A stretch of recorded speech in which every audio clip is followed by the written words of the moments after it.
At least every other day on social media, I know I see posts from people that are sharing from their wounds. They're sharing what is happening right now to them, the struggles that they're going through right now.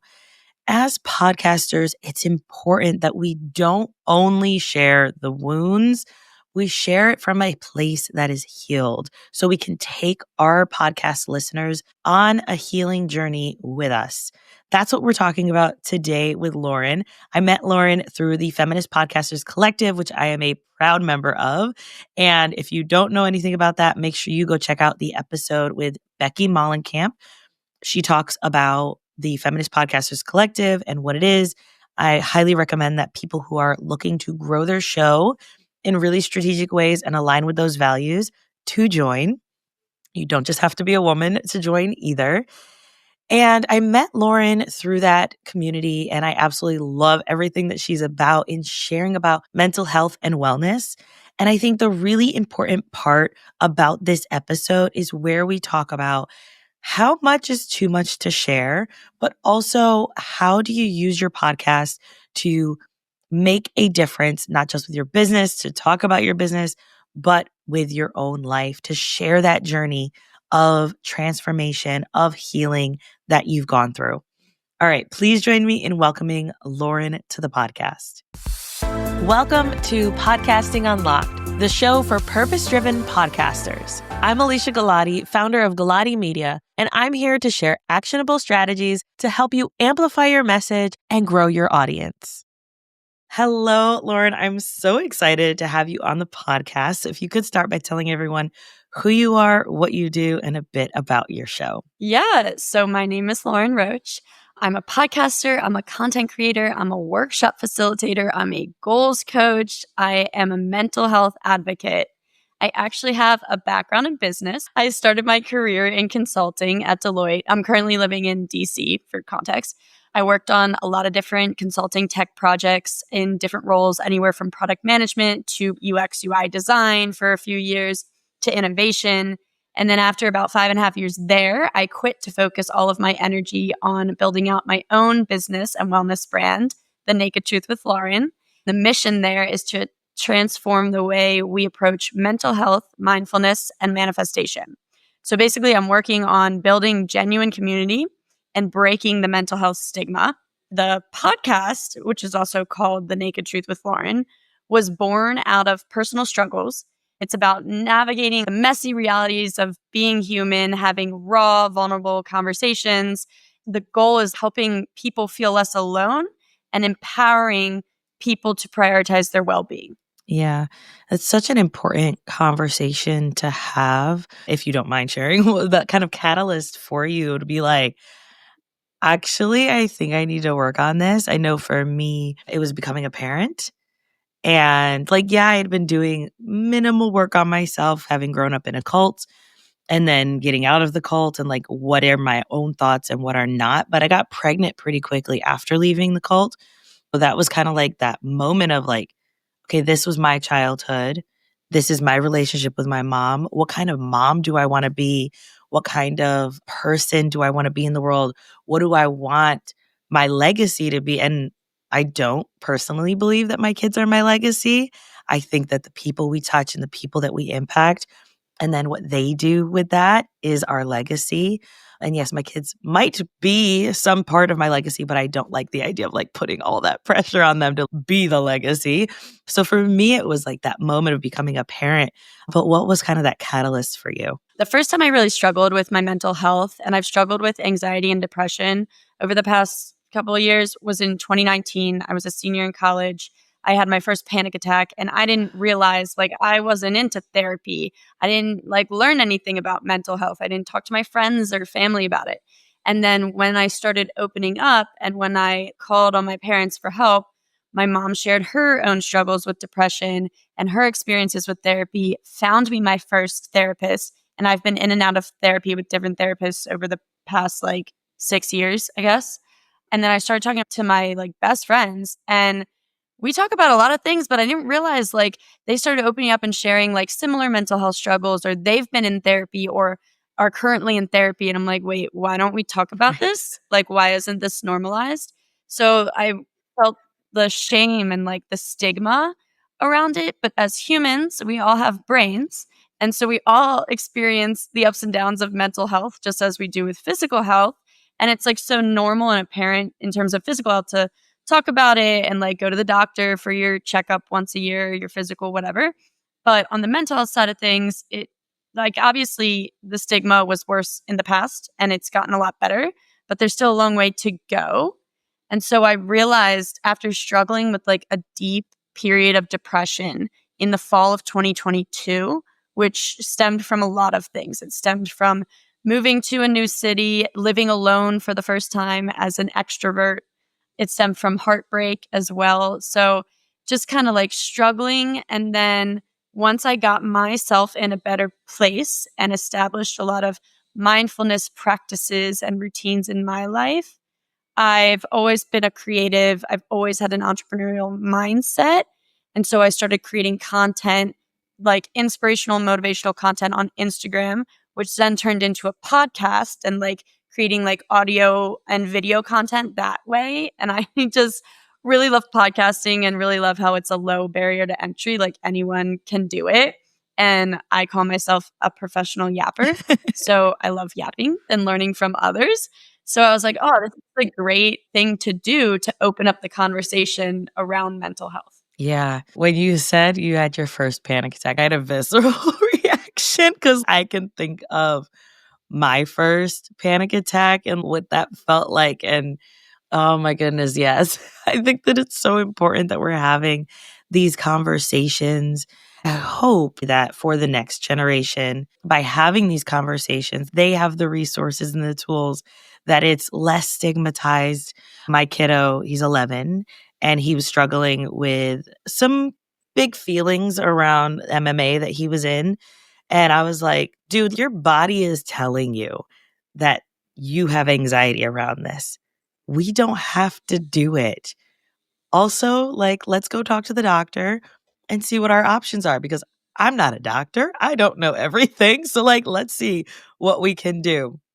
And so the doctor was like, yeah, from what you're saying, it does sound like it's like anxiety inducing stomach problems. One is the option to take him out. And I'm like, absolutely. We have given him that option. And she was like, all right, that's cool. I also would recommend that he go to therapy. And we were like, all right, let's do it. Like to not be and I feel like, especially the way that I grew up, it was like, oh no, we don't go to therapy. I really hope that with the increase of information, podcasts like yours, where we're sharing this information openly, that the next generation feels a lot less stigma around mental health awareness and getting the support that they need.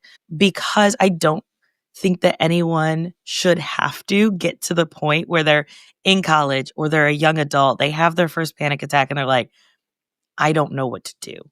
Right. Like I wanted to be like, oh no, I need to go to the doctor. I need to talk to somebody and I need to go to therapy or I need to whatever, because I know that it's okay to do that. You mentioned that you share your story on your podcast. You're an open book.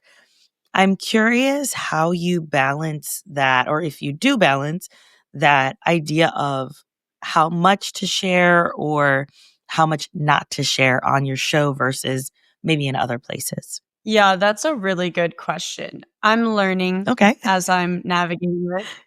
I actually went to the KIT Craft and Commerce Conference earlier this year in June. And I learned from one of the keynote speakers. Her name is Sam Vanderwielen. She's an attorney turned entrepreneur. I'm actually a client of hers. She's an author. And she gave a keynote on authenticity. And she has like a wild story, very experienced, like very deep challenges in her life. And one bit of advice she shared, she also has a podcast herself. One bit of advice she shared that stuck with me was share from your scars, not your open wounds. Meaning, if like you're currently struggling with something, obviously take the time to work through it and process it yourself before you go and share it with the public or like on your podcast. But like sharing lessons learned, whether that's in your podcast, newsletter, etc., from your past, your scars that you've like challenges you've experienced but have worked through and are now like you've processed it, you've healed and are now in a place to share. So I can share about my past in terms of like the period of depression that was in 2022. Like I am no longer depressed and I haven't been for a few years. And like the heartbreak and the moving to a new city and the living alone, that's something I've navigated and like worked through. So I'm able to share that. Same with the panic attack in college. Like I'm able to share that and the start of my journey with therapy. And lighter hearted things like different experiences with grief or dating and relationships. Like I have podcasts that range in topics or like mindfulness techniques I've implemented.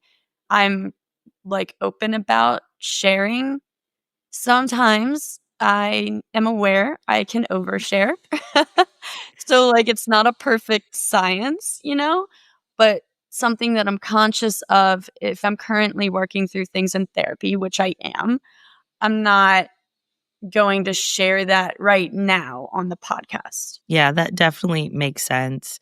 And I appreciate that you said that, like, it's something you're working on and something that you can navigate kind of as you go, which is what I think the beauty of podcasting is that, like, you can share something live and in the moment and then have time to reflect and be like, actually, I think I want to take that out, or actually, I don't think that I'm ready to share that part because it's just not healed enough, or it's not whatever, or maybe I need to record a different episode. That it isn't just kind of out and open for everybody to be like, oh wow, that's messy, right? Like we don't want people to feel that when they come to our shows. So I love that you said that.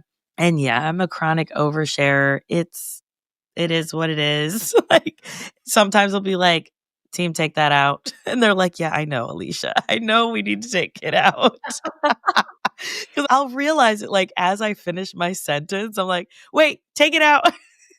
Don't put that in there. That's so funny. Right? And they're like, we know, it's fine. I'm like, I know. I just want to make sure you know that that does not need to be in there. So, yeah, it is a journey for sure. But I think that it's so important to have kind of that openness with our listeners of our struggles and of the things that we've gone through to show that there is another side to it.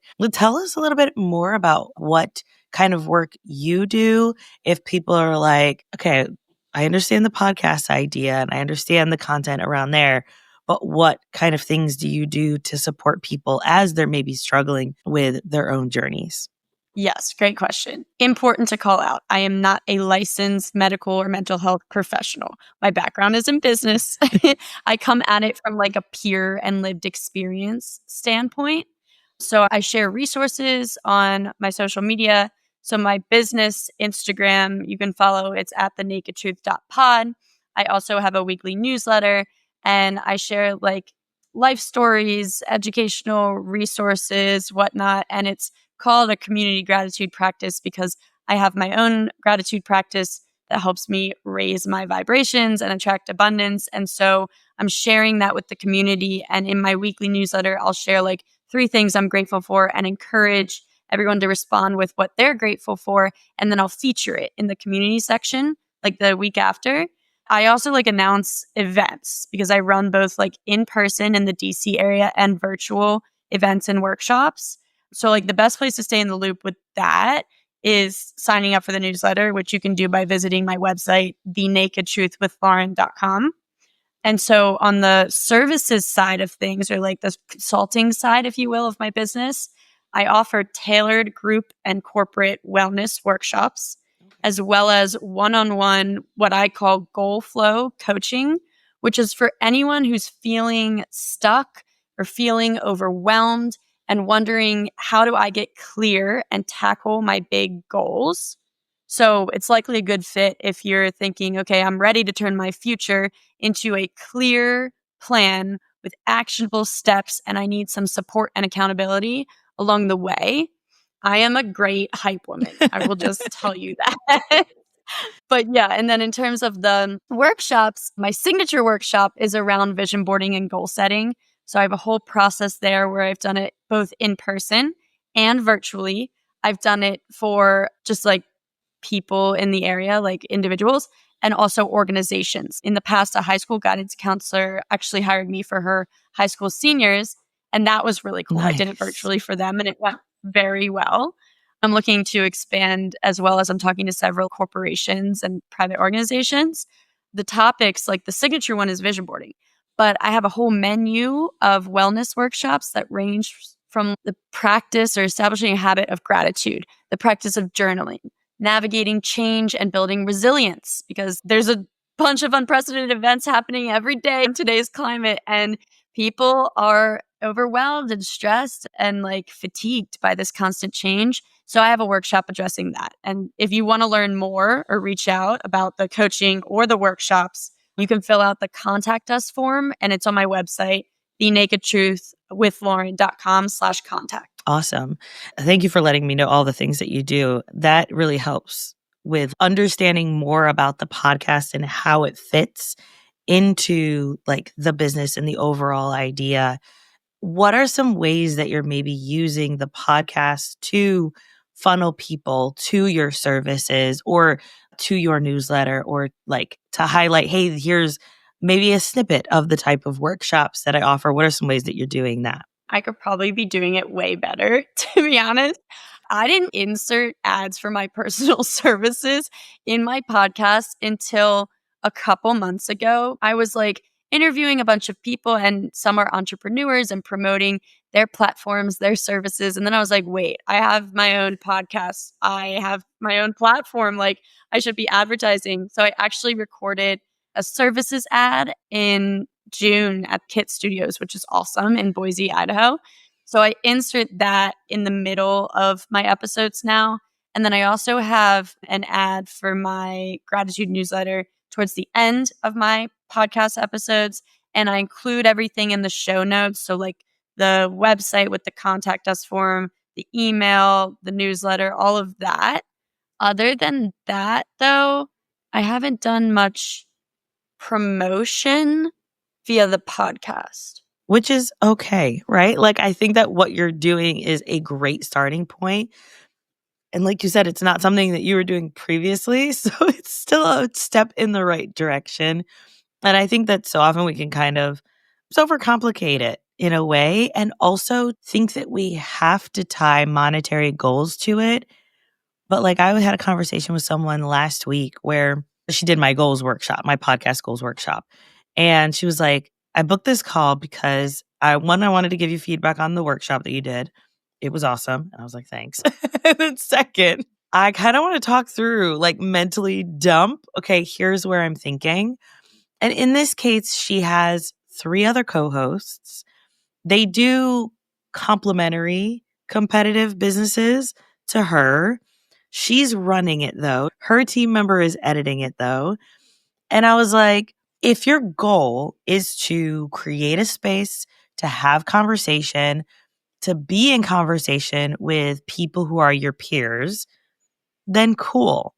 But if your goal is to use your podcast to generate leads specifically for your business, something has to happen differently.